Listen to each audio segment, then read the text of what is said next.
Hello and welcome to our morning edition of Arirang News. We begin with these stories making the headlines at this hour. Team Korea has won gold in the women's 3,000-meter short track relay at the Milano Cortina Winter Olympics, its first gold medal in the event in 8 years. The victory also marks the first short track gold and the nation's second gold of this year's Games. South Korean trade officials have reportedly traveled to the U.S. for tariff negotiations amid renewed threats from the Trump administration. This comes as pressure mounts on Seoul, especially after Japan confirmed plans for massive investments in U.S. oil, gas, and critical mineral projects. The Seoul Central District Court is expected to deliver its verdict later this afternoon in the insurrection case against former President Yoon, who has been on trial over his declaration of martial law in December 2024. The sentencing, scheduled for 3 p.m., will be televised live. We begin with the latest from the Milano Cortina Winter Olympics. South Korea claimed its first women's short track relay gold in 8 years, marking the nation's second gold of this year's Olympics. Our Lee Seung-jae starts us off.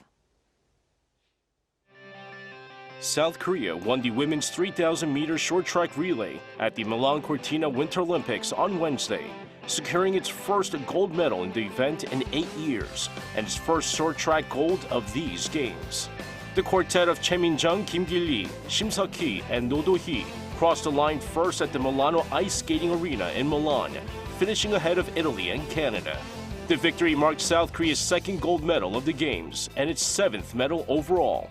Coming into the race, South Korea had managed 1 silver and 2 bronze medals in short track, a modest return by the standards of a nation long considered a powerhouse in the sport. With this win, South Korea extended its lead on top of the all-time Olympic short track standings, with 27 gold medals and 57 medals overall. The race also added to Kim Yo-jong's remarkable career. She captured her 6th Olympic medal, tying the record for the most Olympic medals by a South Korean athlete, winter or summer. With her 4th gold, she also matched the former short tracker Jeon Yi-kyung for the most Winter Olympic gold medals by a South Korean athlete. Shim Seok-hee now owns 3 Olympic gold medals, all in the 3,000-meter relay. Kim Yo-jong and No Do-hee each celebrated their first Olympic gold, with Kim having earlier taken bronze in the women's 1,000 meters. Lee So-yeon, who skated into the semifinals, was also awarded her first career Olympic gold. Short track concludes Friday with the women's 1,500 meters and the men's 5,000-meter relay. South Korea has reached the relay final, and Che will look to defend her title in the 1,500 meters for a 3rd consecutive Games. Lee Seung-jae, Arirang News. As the United States ramps up its demand to allies to quickly initiate their investments into American industries, pressure is piling up for Seoul to finalize its talks with Washington, especially as Tokyo confirms the first projects. Our Oh Soo-young has more.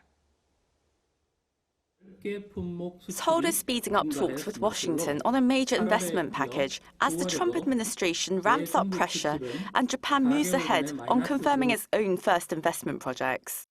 According to South Korea's Trade Ministry, a working-level delegation led by Trade Deputy Minister Park Jong-sung departed for the U.S. on Wednesday.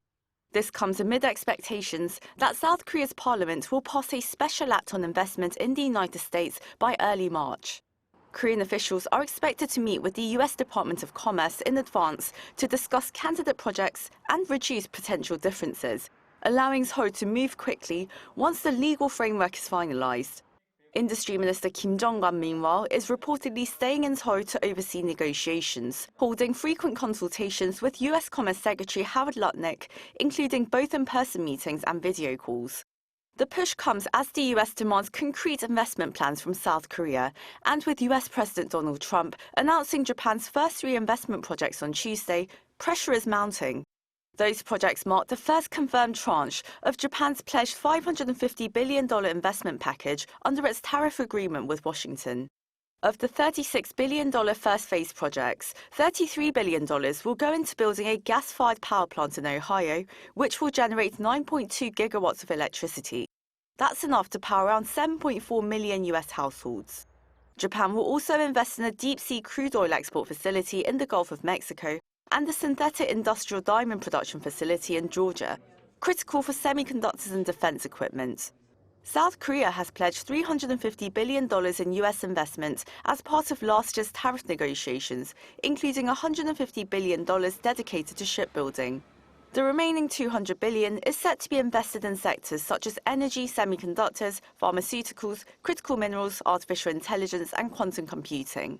As Seoul officials said, stable energy and power infrastructure remain top priorities for Washington, as electricity needs surge due to the AI boom and more data centers. Oh Soo-young, Arirang News. Meanwhile, North Korea's Kim Yo-jong, the sister of the regime's leader Kim Jong-un, has responded positively to South Korea's recent pledge to prevent drone incursions into the north. According to the North Korean Central News Agency this morning, Kim Yo-jong said that she highly evaluates the South's unification minister Chung Dong-young. She also acknowledged that drone provocations took place under the previous administration. Chung also announced measures to prevent a recurrence by strengthening punishment for illegal infiltrations and restoring parts of the 2018 Inter-Korean Agreement, including the enforcement of no-fly zones. However, Kim Yo-jong added that Pyongyang will also take steps to strengthen vigilance along the military demarcation line area. Now for a closer look at inter-Korean relations and what to expect from upcoming tariff negotiations between South Korea and the United States. We're joined today by Professor Pan Gil-ju, Assistant Professor at the Korea National Diplomatic Academy. Professor Pan, thanks for joining us this morning. Hello, good to be here. So South Korea's unification minister has said the government is seeking to reinstate a no-fly zone under the suspended Inter-Korean military pact after civilians allegedly flew drones across the border recently. How might this affect inter-Korean relations? Honestly, it remains to be seen whether it could affect inter-Korean relations positively or not. Meanwhile, the efforts to mitigate tension on the Korean Peninsula are crucial in a situation where North Korea becomes more provocative by laying out more offensive policies such as the hostile two-state relationship. To that end, all efforts might be needed, ranging from facilitating diplomacy to bolstering leverage. In this regard, a policy to reinstate a no-fly zone cannot be excluded for policy review in an effort to ease tension on the Korean Peninsula. In fact, South Korea's proactive measures could send a signal to North Korea that Seoul is sincere to improve relationship with Pyongyang, affecting inter-Korean relations at least temporarily. But at the same time, if this measure were to be more effective in affecting inter-Korean relations positively and sustainably, the three conditions might be taken into consideration. First, coordinated efforts between agencies. Second, maintaining deterrence. And third, making it reciprocal. First of all, when it comes to coordination and division of labor between agencies, the Ministry of Defense, not the Ministry of Unification, should be more responsible for the decision of whether a no-fly zone is reinstated or not. It would be better if the Ministry of Defense acted as a primary player and the Ministry of Unification play a role in supporting the Ministry of Defense. This type of coordination would be advantageous for making this decision more effective.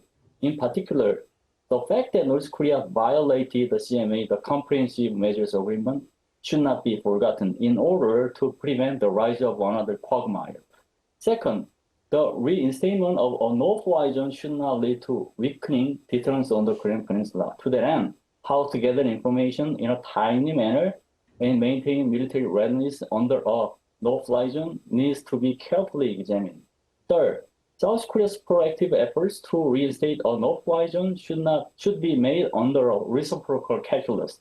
To put it another way, how Pyongyang responds to Seoul's proactive efforts matters more in affecting inter-Korean relations positively. Mitigating tension on the Korean Peninsula would not be feasible without reciprocity. I see. And turning to broader diplomacy, Japan recently announced its plans to invest $36 billion in the United States, and analysts say Washington may step up pressure on Seoul. How might this affect tariff negotiations between South Korea and the United States? Well, the Trump administration has been dissatisfied with the delay in implementing investment plans, particularly while targeting South Korea and Japan. For instance, the Trump administration announced to raise tariffs on Korea to 25%. Similarly, the Trump administration was grumbling about the situation that Japan had not executed a detailed plan. With this in mind, I would say that the two things compelled Japan to proactively unleash the first detailed plan to invest $36 billion among the $550 billion investment package that the United States and Japan agreed on. First, a precedented effect, and second, the upcoming US-Japan summit. First of all, Japan saw the United States raise its leverage towards South Korea when an action plan was delayed. Second, Japan wanted to create conditions for the success of an upcoming US-Japan summit in a situation where Prime Minister Takaichi is scheduled to visit the White House next month. Not surprisingly, Trump mentioned that Japan launches first projects in energy, power, and minerals through Truth Social. This message is sent not simply to Japan, but also to South Korea in a situation where South Korea and the United States continue to talk about detailed investment packages. In this vein, South Korea could be more burdened and pressured to launch detailed action items for the $350 billion investment package. But at the same time, how to balance timing for the action plan with systematic process would be crucial in the long-term perspective. Right, and part of that $350 billion investment package includes shipbuilding cooperation. And the United States recently released its Maritime Action Plan and said Washington will strengthen cooperation with allies like South Korea and Japan. What does this mean for South Korea's shipbuilding cooperation plan with the United States? Well, the layout of the Maritime Action Plan by the White House clearly shows that the ROK-US relationship is defined as a profitable alliance. As you may be aware, the Trump administration has converted the alliance formula from shared threats to the balance of interests. Under the re-articulated formula, the ROK-US alliance modernization architecture was established recently, as shown by the 2025 joint fact sheet. The MASCA, Make American Shipbuilding Great Again, proposed by South Korea is included in the ROK-US alliance modernization. I would say that the Maritime Action Plan could be defined as America's version of the MASCA program, although it began with Trump's executive order under the name of Restoring America's Maritime Dominance on 9 April 2025. In fact, the Maritime Action Plan is composed of 4 pillars. First, rebuilding U.S. shipbuilding capacity. Second, reforming the workforce. Third, protecting the industrial base. And finally, security and resilience. In Pillar 3, it defines the United States' relationship with South Korea and Japan as historic cooperation for shipbuilding. With this in mind, the ROK-US shipbuilding cooperation should be in a better position, particularly in the sense that both sides have been institutionalizing the shipbuilding cooperation through official documents such as the Joint Fact Sheet and the Maritime Action Plan, as I noted earlier.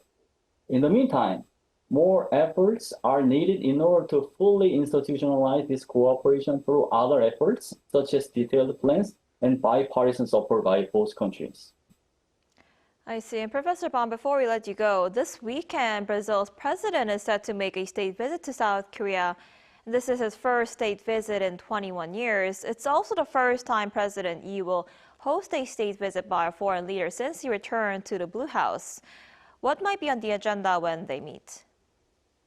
Well, comprehensive cooperation would be on the agenda, which includes trade, technology, AI, agriculture, defense industry, and societal exchanges, in the sense that Brazil's President Lula will make a state visit to South Korea, neither an official visit nor a working visit. Brazilian President's state visit will be made in 21 years since 2005, as you mentioned. President Lee and President Lula have already met at the G7 summit in Canada in June 2025. So I would say that they are now ready to discuss detailed items based on a precedent diplomatic relationship. In particular, the two leaders are expected to jointly adopt a 3-year plan in terms of improving bilateral relations. Under this bilateral scheme, they plan to bolster bilateral cooperation practically in various sectors, including energy, climate science, and cultural exchanges. From the standpoint of South Korea, rulers' visit will serve as an opportunity for Seoul to expand its diplomatic horizon toward the global South. Similarly, South Korea plans to hold a summit with the Central Asian nations in September this year for the first time in South Korea's diplomatic history, in an effort to expand its diplomatic horizon to the global South. South Korea's diplomatic expansion contributes to fulfilling its diplomatic objective, which is the global responsive power diplomacy proposed by the current Rock administration. In the meantime, I wonder how the improving relations between South Korea and Brazil create synergy with Rock-US relations in a situation where Trump administration seeks a Western Hemisphere-led strategy. I see. I guess we'll have to see how that summit goes. All right, Professor Pan, thank you so much for your time and insight today. We appreciate it. Thanks for having me.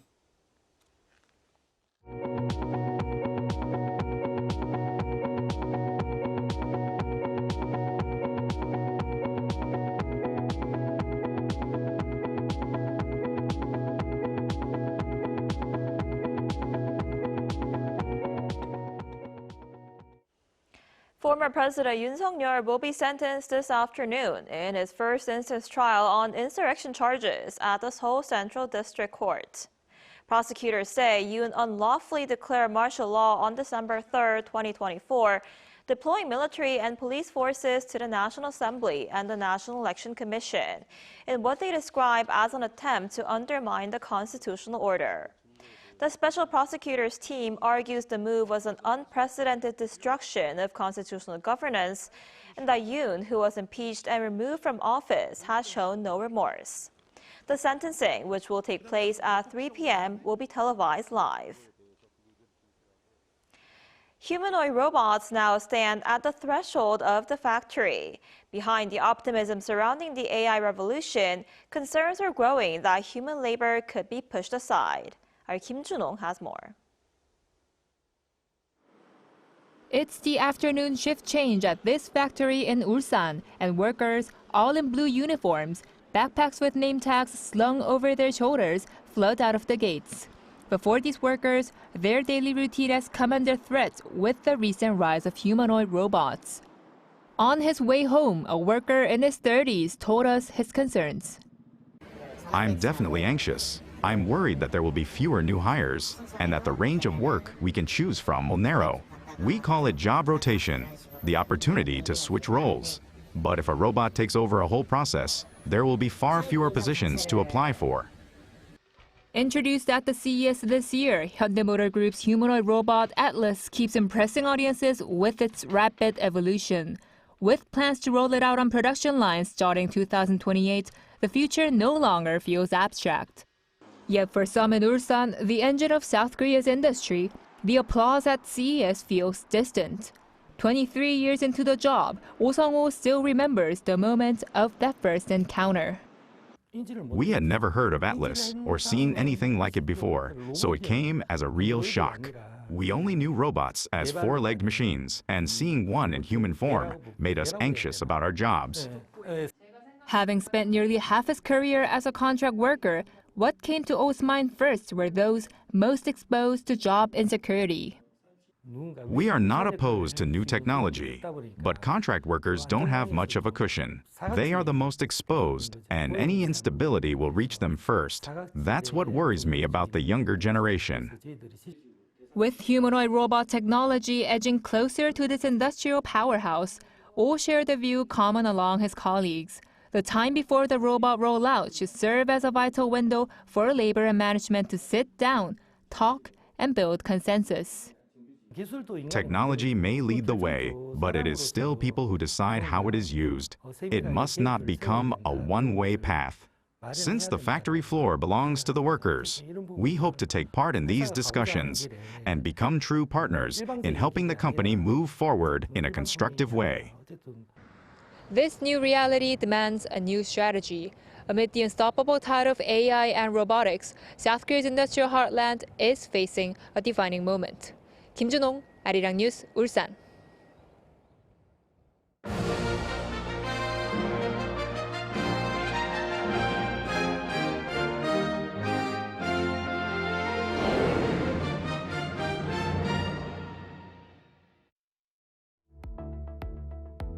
Hello and welcome. I am your AI sports correspondent Arirang. This section features AI-generated content and scripts, bringing you the latest news from the Olympic Winter Games Milano Cortina 2026. Here are our top stories. South Korea's women's curling team on Wednesday defeated world number 1 Sweden 8-3 at the Cortina Curling Olympic Stadium. Korea established an early 3-point lead in the first end and capitalized on Swedish errors to record steals in 3 consecutive ends. By the end of the fourth end, South Korea held a commanding 8-0 advantage, prompting Sweden to concede the match after only 7 ends. This victory improves South Korea's round-robin record to 5 wins and 3 losses, placing them in a tie for third with Canada and the United States. The team now faces a decisive final round-robin match against Canada on Thursday. Big Air bronze medalist Yoo Seung-eun finished 12th in the women's snowboard slopestyle final on Wednesday at Livingno Snow Park. Following a delay caused by heavy snowfall, Yoo recorded a score of 34.18 points during her second run of the 3-run final. Yoo had finished the qualification round in third place, but when it came to the final, she made landing errors in her first and third attempts. Despite finishing 12th in the slopestyle final, the 18-year-old's Olympic campaign remains a milestone for South Korean winter sports. Figure skater Lee Hae-in on Tuesday secured her spot in the free skate by coming in 9th place in the women's singles short program at the Milano Ice Skating Arena. Lee earned a season-best 70.07 points, but suffered a scoring deduction following an under-rotation call on her opening triple-toe loop. Teammate Shin Jia finished 14th with 65.66 points after a fall during her jump combination. Both skaters now prepare for Thursday's free skate to climb the final standings. Olympic fourth-place finisher Cha Jun-hwan revealed on Wednesday that he competed in the men's figure skating singles event with a severe injury to his right ankle. Following a gala training session, Cha disclosed that he repeatedly drained fluid from his swollen ankle in the weeks leading up to Milan. The injury now leaves his participation in next month's World Championships in Prague in doubt. Cha confirmed he will prioritize immediate recovery and medical treatment over future competition schedules. Before we head out, let's look ahead. Appearing now on your screen are the current medal standings and the upcoming schedule for the Olympic Winter Games Milano Cortina 2026.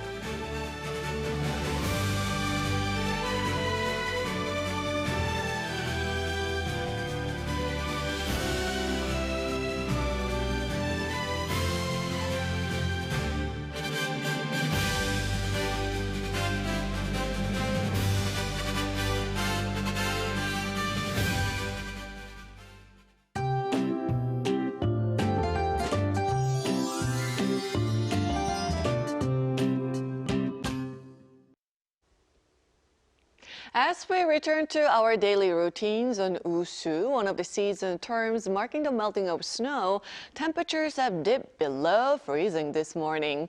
However, readings will rise rapidly this afternoon, creating a wide daily temperature range of 10 to 15 degrees Celsius. Now, readings will rise even more over the next couple of days, and by Saturday, our daytime high could reach up to 17 degrees Celsius, feeling more like mid-April than late winter. Well, hope the air quality isn't too bad. And this afternoon, Seoul will be getting up to 7 degrees. Daegu, Busan both topping out at 12 degrees Celsius under sunny skies with good air quality. Meanwhile, dry weather advisories are in place for parts of Gyeongsang-do region, so extra caution with open flames is necessary. Temperatures return to season norms on Sunday with a chance of wintry mix next Tuesday.